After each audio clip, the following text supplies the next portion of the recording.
Hi, this is Aminata Koot, and I am reading you an excerpt from my latest Christmas book, The CEO's Christmas Surprise. I am reading the first chapter. Joshua Parker pulled into his garage, the weight of what he was about to do pressing on his shoulders. This was it. He was asking Lanie for a divorce. After 9 months of marriage, he'd given up. The woman he married was nothing like the person he lived with. The Lanie he fell for was a go-getter. She had taken one look at him and decided they were getting married. Josh couldn't help but smile at the memory. It hadn't mattered to Lanie that Josh was 5 years older, or that he was her father's right-hand man. She'd claimed him as hers, and no one, including Josh, could do anything about it. Not that he'd wanted to at the time. He'd had visions of them running Sterling properties together. He would take over from Howard Sterling as CEO, and Lanie would decorate the properties with her knack for interior design. How did we get to this place? They spent 2 weeks in Jazirat Al Jannah on the most blissful honeymoon a guy could ask for.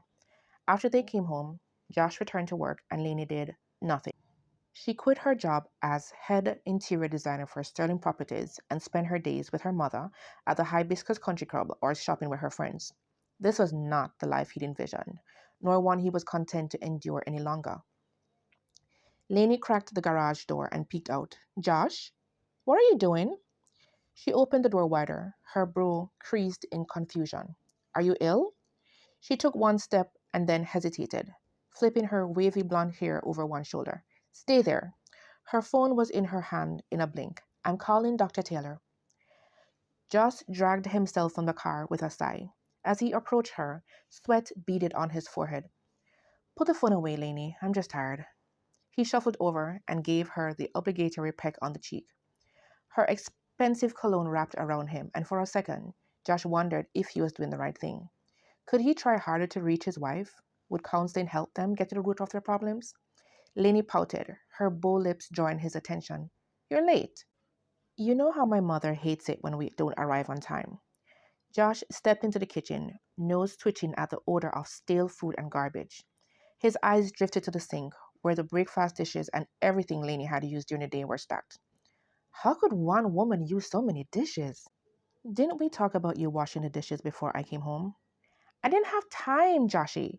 I saw the girls at the club when I was there with Mom. They came home with me, and since Myrna wasn't here, we ordered lunch. Josh rubbed his forehead, getting a vision of what happened. Since Lainey refused to eat from disposable containers, they transferred the food to Chinaware. By the time they left, it was late, so I had a bubble bath and dressed for dinner. You can't expect me to wash dishes in this outfit. She gestured to her ivory sheath dress. Josh allowed his eyes to roam over his wife's lithe figure. She had a knack for choosing clothes that complemented her frame, but he was disillusioned with the package. Why couldn't she be more like his mother? Patsy Drummond was the principal of an exclusive prep school and still made time to care for her family and home. Go without me, Lainey. I need to clean up this mess. He placed his laptop bag on the floor by the counter, shucked off his jacket, and rolled his sleeves above his elbows.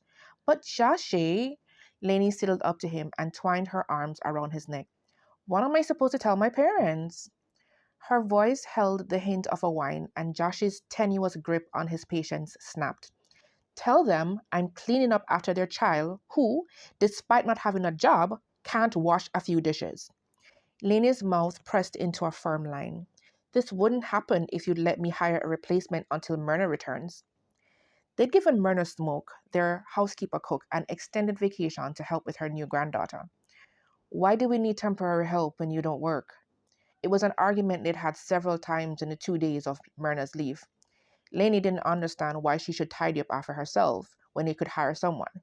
Since she refused to work, Josh didn't know why they needed the additional expense. Besides, it was only a month and she'd agreed to it. You know why, Joshy?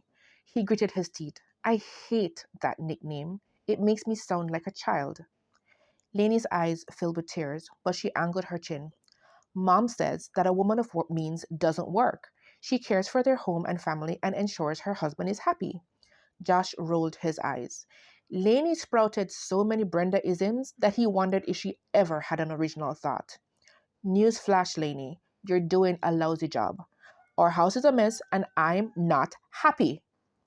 Lainey flinched as his last two words came out as a shout. You're not happy? Her lips trembled. But I'm doing everything Mom said. I didn't marry Brenda, Lanie. I married a talented interior decorator who was creating a name for herself on Staten Island. He gentled his tone, hoping to get through to her. I assumed we'd take starting properties to the next level together. I don't understand. Mom said. He cut her off with a slice of his hand. This is not working. He pinched the bridge of his nose and tried to get his anger under control. What isn't working? Her tone became persuasive. Let me hire a housekeeper so you won't need to wash dishes when you come home. She clapped, excitement stealing over her features. I'm sure Mom knows someone who also cooks. Wouldn't that be lovely? No. Josh stiffened his spine and said the words he'd rehearsed on the drive home. I want a divorce. Lainey jerked as if he'd slapped her before her face crumpled. But Joshy, why? This is the reason. He steeled his heart against her tears. They were probably fake. I cannot be the man you want. I'm not content having you hang your hopes and dreams on me. Being the center of Lainey's world was exhausting. She expected him to entertain and distract her, a task he was not up to after a long day at work. But I'm doing everything you want. No, Lainey, you're not. You've become a different person. No, I haven't. I'm still the same woman you fell in love with. Was she? Had her beauty blinded him so much that he had failed to consider her character? Besides, she jutted her chin. You've changed too. She swirled her hand in front of his face. This is not the man I married. He arched a brow. How have I changed? He held his breath for her to list his flaws. Perhaps if he'd also broken her expectations, they could grow together. You didn't wear those when we got married. She pointed an accusing finger at his black horn rimmed glasses. He gaped. Please tell me you're joking. She folded her arms across her chest. Those are an imperfection, one you didn't have before. Weariness crept over him. I can't do this anymore. Arguing with Lainey was like fighting with a toddler. I'll talk to you in the morning. He stepped around her, leaving the mess and his bride behind. But instead of heading for their bedroom, he turned left for the guest room, locking the door behind him. Like his parents, Josh's marriage had fallen apart, which meant that despite his best efforts, he was no better than his dad. I hope you enjoyed the short excerpt. The CEO's Christmas surprise goes on sale November 26th.